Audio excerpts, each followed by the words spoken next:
E aí, pessoal, hoje eu quero falar com vocês sobre um tema muito importante. Aliás, eu acho que todos os temas aqui são muito importantes, mas este, além de importante, ele é um tema muito corriqueiro, muito comum. É sentimento de inferioridade, o tema que eu pretendo abordar aqui com vocês. Este assunto ele é importante por vários motivos. O primeiro é pelo poder que ele tem de decidir a vida das pessoas, né? De impedir que as pessoas atinjam o seu potencial, que realizem os seus objetivos, que tenham uma vida boa. E segundo, ele é importante porque muitas vezes é uma coisa silenciosa.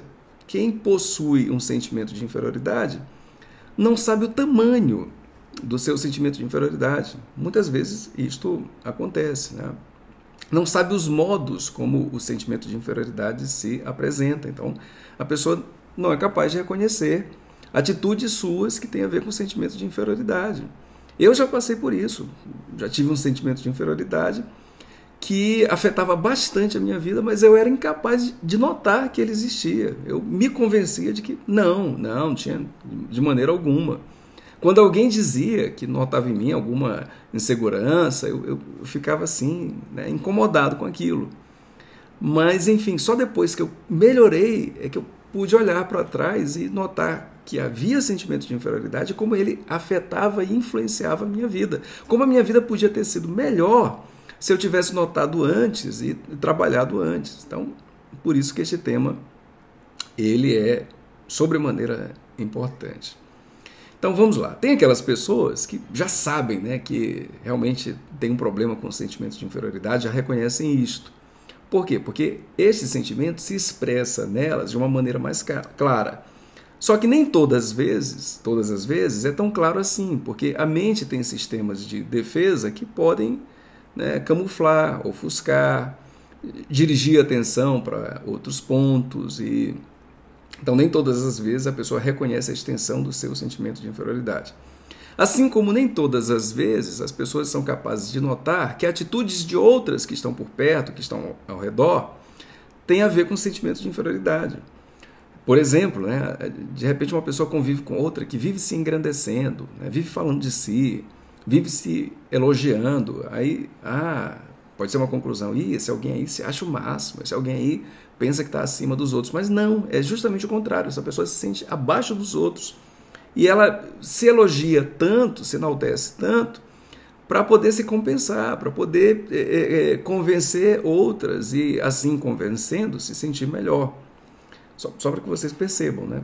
Então, às vezes nós não somos capazes nem de reconhecer o nosso sentimento e nem o dos outros. E por isso julgamos que as motivações das atitudes de outras pessoas são motivações diferentes e isso até nos afeta mais, nos incomoda mais. É muito comum assim duas pessoas estarem, né, conversando, saindo, um homem e uma mulher, aí de repente o cara desaparece. O cara desapareceu por quê? Porque bateu nele um sentimento de inferioridade, somente por isso. Aí a moça já imagina que ele só estava querendo me conquistar, ele só estava querendo sexo comigo, conseguiu, deu fora. E ela se sente mal, né, por ser descartável. Bom, se ela entendesse que aquilo foi um sentimento de inferioridade, ela encararia melhor. Né? Se ela tivesse, né, a percepção e a certeza de que não foi porque ele queria descartá-la, pelo contrário. Né? O cara sai correndo até por achá-la importante demais, muitas vezes, não estou dizendo que seja sempre, né? E imaginar que ela não corresponderia, né? Que ela não vai gostar dele, eu achá-lo interessante o tanto que ele achou e ele não quer correr o perigo de ser diminuído diante dela. Tem muita coisa que homens fazem apenas para não se sentirem diminuídos. Mulheres também, tá? Mas aqui eu estou revelando um segredinho dos homens. Então, o sentimento de inferioridade, é bom começar por aqui, ele é algo assim bem comum, como eu já disse, né? Adler, por exemplo, dizia que ele faz parte do desenvolvimento da personalidade humana e que ele pode ser a fonte de todos os sofrimentos. A pessoa, em última instância, sofre por se sentir impotente, por se sentir inferior. Tá? Essa é a visão de Adler. Então, faz parte.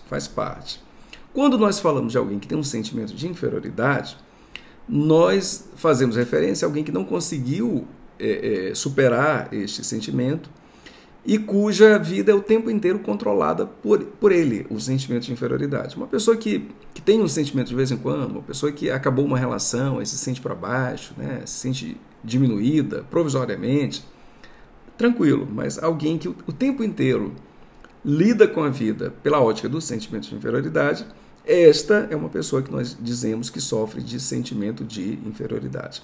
Mas olha, a boa notícia é que o sentimento de inferioridade ele pode ser completamente vencido. Eu não vou te dizer como hoje, porque é muita informação para um vídeo só, mas se tu tens, tá, de alguma maneira, ele pode ser completamente vencido.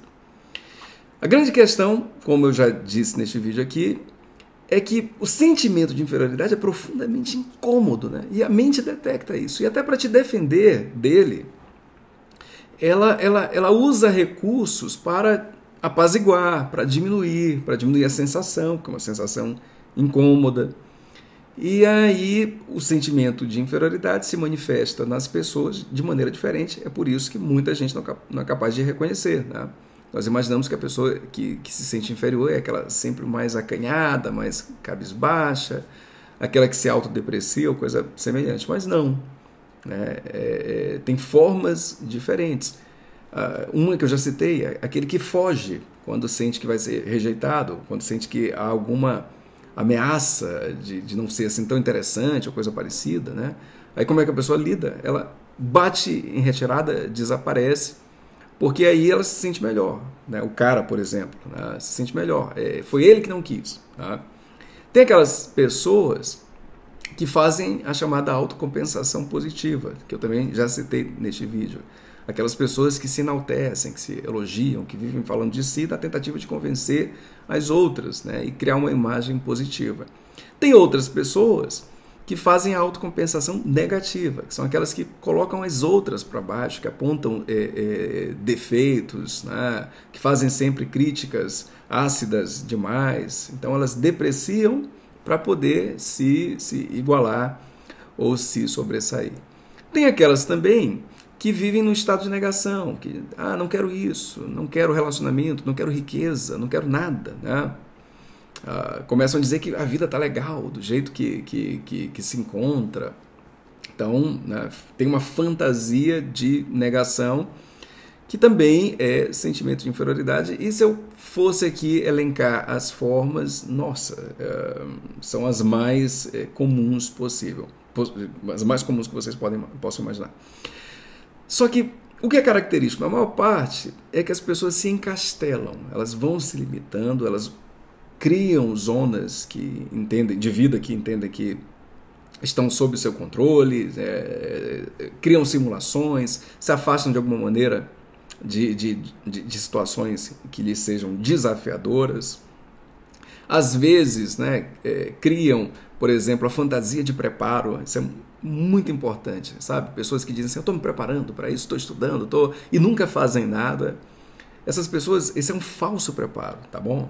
Quem se prepara é aquela pessoa que pensa que precisa ser melhor, que pensa que vai conquistar uma coisa no futuro, e quando ainda não existe nada, ela decide já tomar medidas para construir o que ela pretende. Agora aquela outra que no momento em que está rolando, no momento que a coisa está acontecendo, no momento que ela tem que agir, no momento que ela tem que tomar decisões, ela diz, eu vou estudar, vou fazer isso, vou fazer aquilo. Isso não é preparo, somente fuga, covardia, e tem um preço gigantesco. Que preço é esse? As oportunidades vão sendo perdidas, a vida vai passando, a pessoa se encastela cada vez mais, a pessoa não exerce o seu potencial.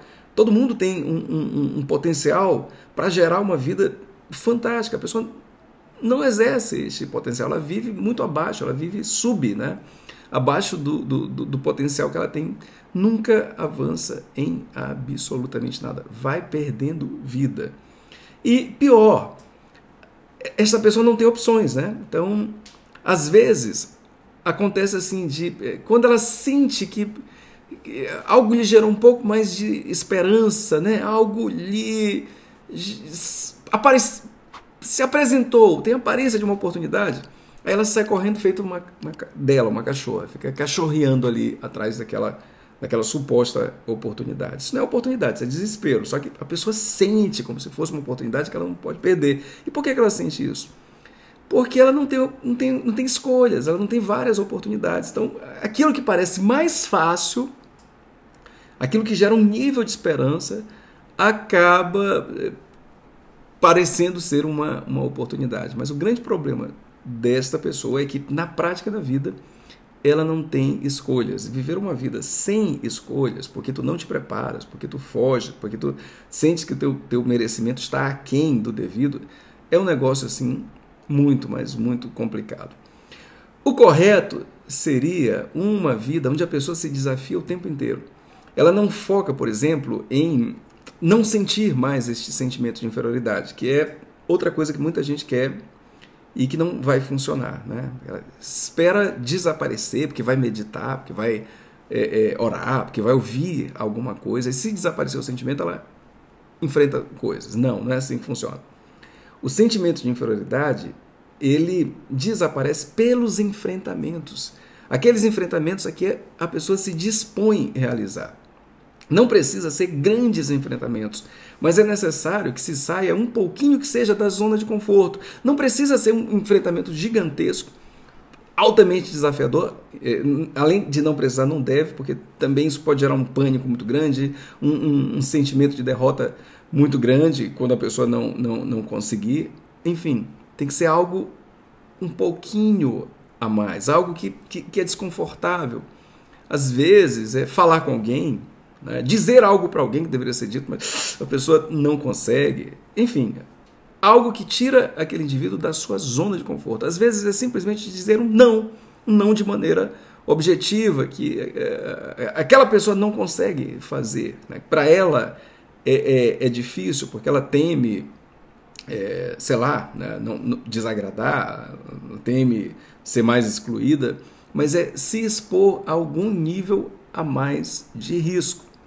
E sim, é claro que quem se expõe a riscos vai sofrer em algum momento. Por isso que tem que ser uma coisa pequena, tá? Porque a pessoa tem que enfrentar a dor de se expor e a dor de cair que vai acontecer. Até porque ela não tem muito treinamento, ela vai fazer, não vai fazer com a desenvoltura necessária, e se já há um risco de perda, sim, essa perda ela vai rolar. Mas a perda também te fortalece. A exposição te fortalece. A perda pequena te fortalece. Sabe o que te detona? Ter uma vida inteira só de perdas, porque tu não tiveste a audácia e o atrevimento necessário. A perda, ela não te destrói. Pelo contrário, ela pode até, pela perda, um potencial teu que estava inerte, um potencial teu que não foi aproveitado, este potencial desperta, sem dúvida alguma. Zonas da tua personalidade são trabalhadas, do teu psiquismo, também pela perda. Agora, sabe, aquela perda que tu tens a vida inteira, porque tu não enfrentaste, porque tu não buscaste romper os teus limites, as tuas fronteiras, as tuas barreiras, esta perda sim é que te destrói completamente. A cura para o sentimento de inferioridade não está no foco em uma mudança no sentimento diretamente. A cura para o sentimento de inferioridade está numa mudança de atitude na vida, uma mudança de comportamento. Não é aquela pessoa que espera o sentimento desaparecer para agir, é aquela pessoa que age, porque sabe que agindo o sentimento desaparece. Muitíssimo obrigado por assistir ao vídeo até o final. O teu like, compartilhamento e inscrição são muito, mas muito importantes mesmo. Além disso, considere a possibilidade de apoiar este trabalho fazendo parte do canal de membros. Há muitos conteúdos exclusivos, fora várias outras vantagens. Clica em Seja Membro abaixo e vem fazer parte dessa família.